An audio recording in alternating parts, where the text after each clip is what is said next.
इति गन्धे पुष्पे इति गन्धे पुष्पं नमसि रुद्रै नमः इति गन्धे पुष्पे ओं नमसि गौर्जै नमः इति गन्धे पुष्पं नमसि इन्द्राण्यै नमः इति गन्धे पुष्पे ओं नमसि कौमार्यै। আজ নবমীর সকালে কলুটোলার রায় পরিবার থেকে সরাসরি আপনাদের সঙ্গে আমার সঙ্গে এই মুহূর্তে রয়েছেন পরিবারের একজন সদস্য। আপনার নাম আর আপনি এখন কোথায় থাকেন? আমার নাম শর্মিষ্ঠা ধর, আমি শ্যামবাজারে থাকি। আচ্ছা, আপনি এই বাড়ির কন্যা? হ্যাঁ, আমি এই বাড়ির কন্যা। আচ্ছা, ছোটবেলা থেকে তো এই পুজোর সঙ্গে একদম মানে অন্তরঙ্গ ভাবে জড়িত আছি। আর ছোটবেলাটা যখন এই বাড়িতে কেটেছে ছোটবেলা? একদম এই বেলায় কেটেছে। আচ্ছা, আর ছোটবেলায় এই পুজোটা কেমন ছিল? ছোটবেলা একটুখানি আমাদের দলটা বেশি ভারী ছিল, আমরা অনেকজন মেয়ে ছিলাম আর বাড়িতে ভর্তি লোকজন, যার জন্য ছোটবেলাটা খুব হই হই হই হই করে আমরা পুজোর সময়তেও এমনকি চোর খেলেছি, লুকোচুরি খেলেছি। তারপরে পুজোর তো সময় তো একটা আছে, একটু বকুনি ঝকুনিও খেতাম যে এত হই দৌড়ো কেন করছিস, এরকম আর কি। এরকম ভাবেই মানে আমরা পুজোর সময়টা কেটেছি। কিন্তু পুজোর সময় তো আর ঠাকুর দেখতে যাওয়া কোথাও হতো না, ওই দশমীর দিনটা আমরা যেতাম এক দল বেঁধে, আর সেটাও মানে আমাদের কেউ একজন বড়রা পারমিশন দিলে তবে সেটা আমরা বেরোতে পারতাম। এরকম ভাবেই আনন্দ সহকারে। এই বাড়িতে তো চোর খেলতে হয় না, এমনি তো কাউকে খুঁজে পাওয়া যায় না এত বড় বাড়ি। আমাদের এমনি মানে কি, এই যে খিলেনগুলো দেখছেন এর ওপর দিয়ে লাফিয়ে তারপরে এর ওপর দিয়ে হেঁটে মানে কেউ যদি বলতো যে এই আমি ধরছি, তো সবাই মিলে মানে সেই তার পেছনে পড়ে থাকতো, এরকম ভাবেই কেটে। আচ্ছা, যখন মোবাইল ফোন ছিল না, মানে এখন এই বাড়িতে কাউকে খুঁজে পেতে হলে আমরা তাকে ফোন করিনি, কারণ এমনি কাউকে খুঁজে পাওয়া যায় না। যখন ফোন ছিল না তখন কিভাবে খুঁজে পেতেন কাউকে? তখন খুব অসুবিধা হতো, খুব চেঁচাচ্ছি, মানে আমাদের মায়েরা জোর করে চেঁচাতো। তখন তো মানে অন্য রকম ছিল আমাদের। এখন তো ক্যাটারিংও হয়ে গেছে। এই যে আনাজ কাটা, আমাদের মায়েরা রাত্রির পর্যন্ত বসে পরের দিনের আনাজ কাটা, যা রান্না হবে সবকিছু গুছিয়ে টুছিয়ে রাখতো। মানে যার জন্যে মানে সেই আমরা একতলা তিনতলাতেই থাকলে সেই মায়েরা চেঁচাতে, এবার শুতে আয়, আর হয়ে গেছে, আর দরকার নেই, পরের দিন উঠবি না, এখন এবার চলে আয়। এরকম ভাবেই খুব আনন্দ সহকারে কেটেছে। ছোটবেলায় এই বাড়িতে যখন খেলাধুলো করতেন তখন মানে সেখানে আর কাদের কথা মনে আছে যারা আপনার সঙ্গে আপনার সমবয়সী ছিল? আমার সমবয়সী আমরা প্রায় 5-6জন সমবয়সী ছিলাম। এই মানে কিছু গ্রুপ ছিল, মানে আমার থেকে যারা একটুখানি বড় তাদের একটা গ্রুপ ছিল, তারা আবার বলতো এই আমাদের সঙ্গে তোরা না, তোদের অন্য গ্রুপ আছে। তো আমাদের 5-6জনের গ্রুপ ছিল।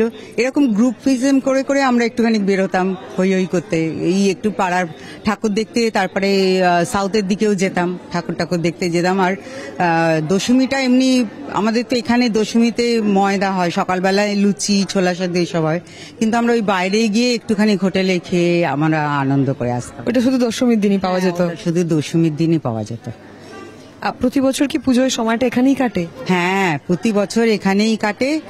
আর আমি তো শ্বশুর বাড়ি তো শ্যামবাজারে, আমি ষষ্ঠীর দিন বিকেলবেলা চলে আসি আর দশমী অবধি থাকি। দশমীর দিন মা বিসর্জন হয়ে গেলে, আমাদের মানে এমনি আগে নিয়ম ছিল যে মেয়েরা বিসর্জন হয়ে গেলে আর বাপের বাড়িতে থাকবে না, মা চলে যাচ্ছে, মেয়েরাও শ্বশুর বাড়ি যে যা চলে যাবে।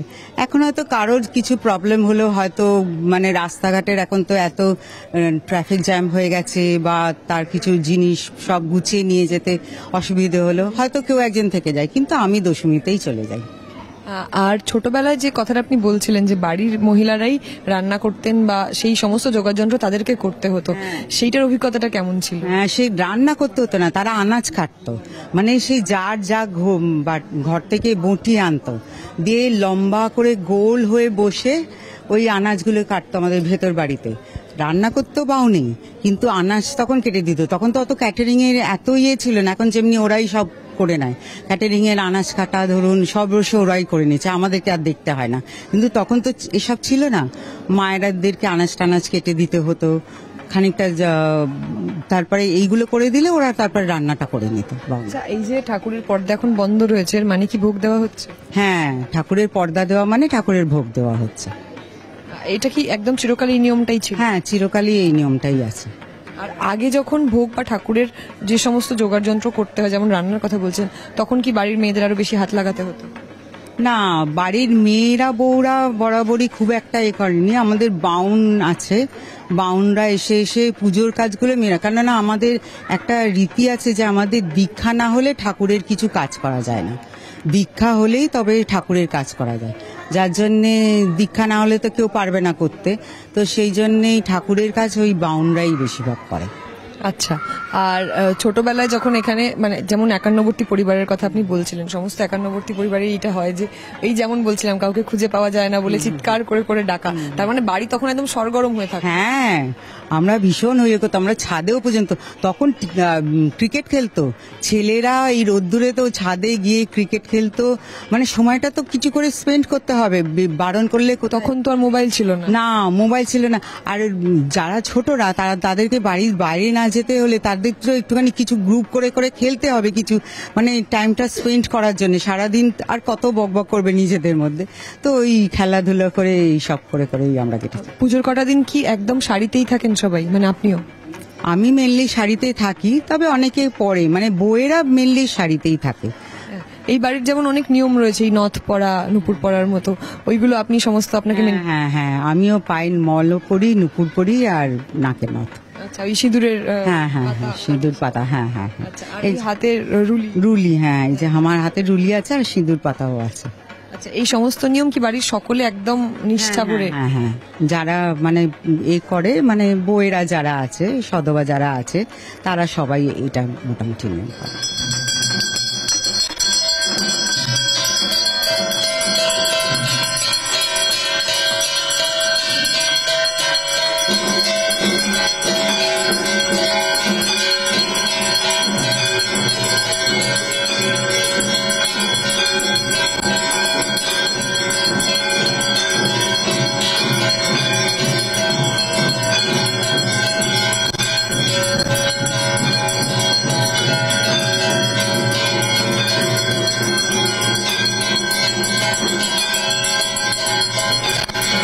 কলুটোলা রায় পরিবারের এই পুজোর সমস্ত কিছু আমরা শেয়ার করে নিচ্ছি আপনাদের সঙ্গে, কিন্তু এই যে এত বড় পুজো, এত বড় বাড়ি এবং এত বড় একটা অনুষ্ঠান, এই সমস্ত কিছুর দায়িত্ব কিছু মানুষকে নিতে হয়।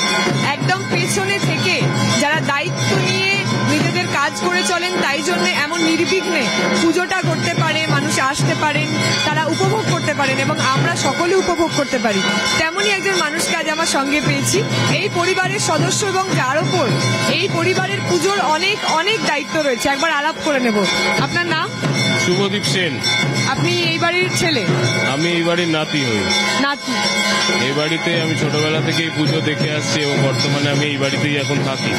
এই বাড়ির পুজোর আগে থেকেই সব রকম প্রস্তুতি নেওয়া, পুজোর কিরম ভাবে কি হবে না হবে সব রকম এটার পরিকল্পনা করা, আমরা সবাই বড়রা মিলে, আমরা মামারা, দাদারা, ভাইরা সবাই মিলে বসে সেটা আলোচনা করে ঠিক করি পুজোর মানে শুরুটা কিরম ভাবে করবো, পুজোর দিনগুলো কিভাবে হবে, আচার অনুষ্ঠানগুলো কিভাবে আমরা মানে মানে এগিয়ে নিয়ে যাব পুজোটাকে, আরো বড় কি করে করা যায়, সব থেকে বড় আমাদের উদ্দেশ্য।